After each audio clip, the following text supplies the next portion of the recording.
I get that when you're trying to connect with your audience, you want to take something from your life and use that as sort of a common factor with which to empathize or identify or acknowledge something with someone else.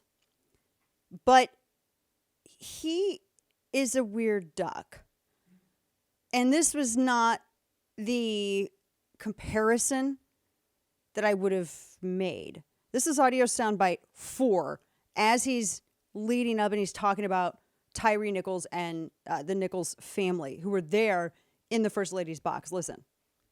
Most of us in here have never had to have the talk that brown and black parents have had to have with their children. Bo, Hunter, Ashley, my children. I never had to have the talk with them. I never had to tell them if a police officer pulls you over, turn your interior lights on right away. Don't reach for your license. Keep your hands on the steering wheel. Imagine having to worry like that every single time. And he mentioned his son, and then he started talking about Hunter and Bo, and he's like, "Well, I've had this talk with Hunter, and I told, oh my guys, okay, guys," and I just went, "Are you kidding me?" That's what I had said when I was sitting in there. There's so many things to where do I even start? He's going to try to act as though he ever felt fear for any kind of consequence for Hunter Biden. Hunter Biden can throw guns and trash cans across the street from schools and nothing happens to him. How in the hell are you going to use him as a comparison for with Tyre Nichols for better policing? Hunter Biden lied on a 4473, and as far as I know, the ATF, who was there at SHOT Show going down and knocking on the tables of all the mom and pop the booths that they had on the steerage level, Hunter Biden's never run afoul of the ATF for lying on a 4473 when he wrote in his memoir that he was all cracked out at the same damn time that he bought his gun.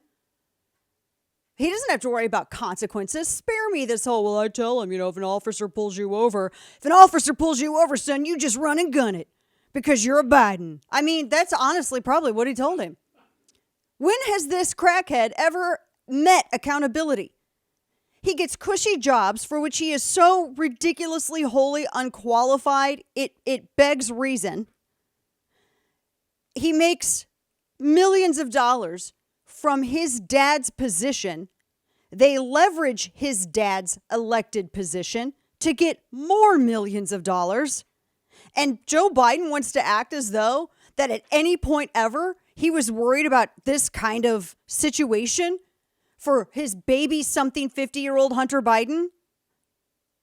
Nobody believes this. I have never seen a more entitled nouveau riche white trash family in my life. I'm just saying, they have more problems than any other stereotype they try to make of any Appalachian or Ozark family. I'm just saying. I mean, it's wild. That made me mad.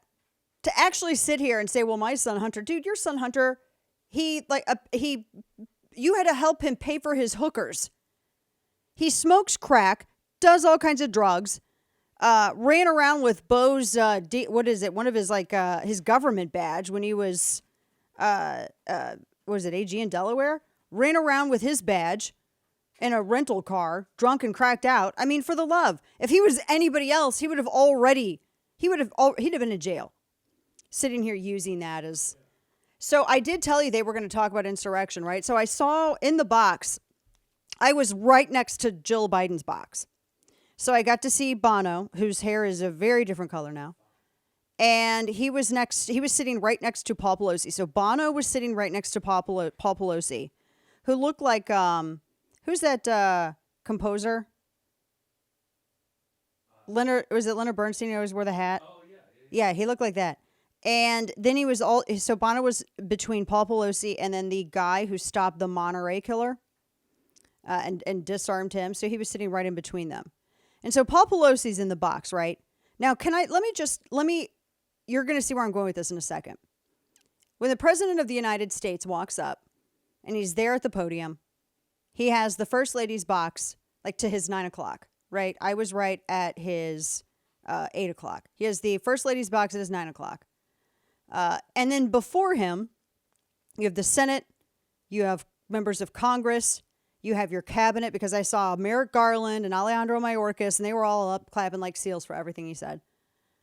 And then I saw the General Milley was there walking around, Toady, with the joint. He was there with the Joint Chiefs of Staff. And then you have the Supreme Court. Now, Clarence Thomas was not there, nor was Sonia Sotomayor. Supreme Court does not have to attend. You don't have to attend. But all the other justices were there, including Brett Kavanaugh. He's sitting up there. Brett Kavanaugh's in the front row, right there in the floor, probably within stage whispering distance of Joe Biden. While Joe Biden was gearing up to make this thing of Paul Pelosi, not at any time did the words come out of his lips, the attempted assassination of a Supreme Court justice by a crazy leftist who was arrested going to murder Kavanaugh and his family. At no point did he mention that.